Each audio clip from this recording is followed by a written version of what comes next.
الحمد لله رب العالمين.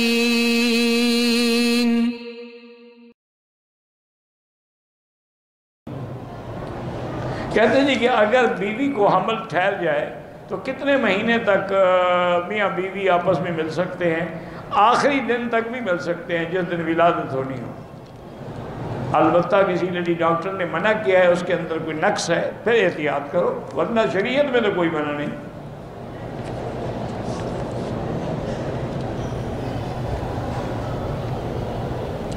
میرے دوست ہیں ابرار احمد، بہرحال جن کی بھی اولاد نہیں ہے اللہ سب کو صالح اولاد عطا فرمائے.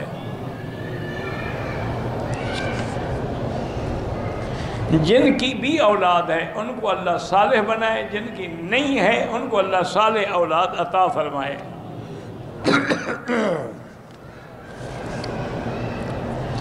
آپ طواف اپنے لیے کریں، پھر کسی زندہ کو ثواب بخشنا چاہیں تو بخش سکتے ہیں. میں نے اپنی چھوٹی خالہ کے ساتھ نانی کا دودھ پیا ہے. بہرحال آپ نے جس کا دودھ پیا ہے وہ آپ کی ماں ہے. اب اس کی اولاد سے آپ کی شادی نہیں ہو سکتی، باقی سے ہو سکتی ہے.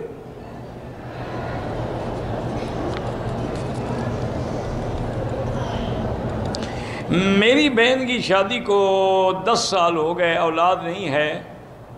میرے بہنوئی کے جراثیم کا مسئلہ ہے، نتیجہ نکل آیا نا کہ اس میں جراثیم نہیں ہے، وہ علاج کرائے. آج کل تو میڈیکل بہت ایڈوانس ہے، فوراً علاج ہو جاتا ہے.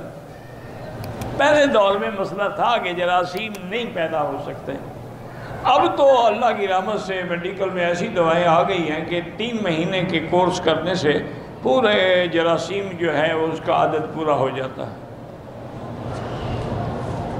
اور اللہ کی شان دیکھیں، اللہ کے کمال قدرت پر ایمان لائیں کہ اب دیکھیں کہ انسان مرد ہو یا عورت بنی کتنی ہوتی ہے، چند قطرے، اس میں کروڑوں جراثیم ہوتے ہیں، 1-2 نہیں، ملینز.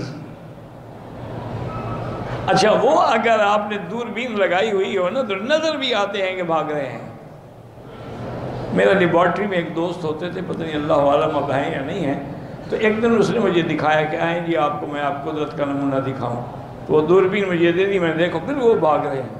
اور نے کہا پھر ہم اس کی کاؤنٹنگ کرتے ہیں کہ کتنا ان کا تعداد کتنا ہے، اور تعداد پوری نہ ہو، 40% سے کم ہو تو پھر بچہ پیدا نہیں ہوتا. اللہ کی شان ہے، اللہ کا نظام ہے.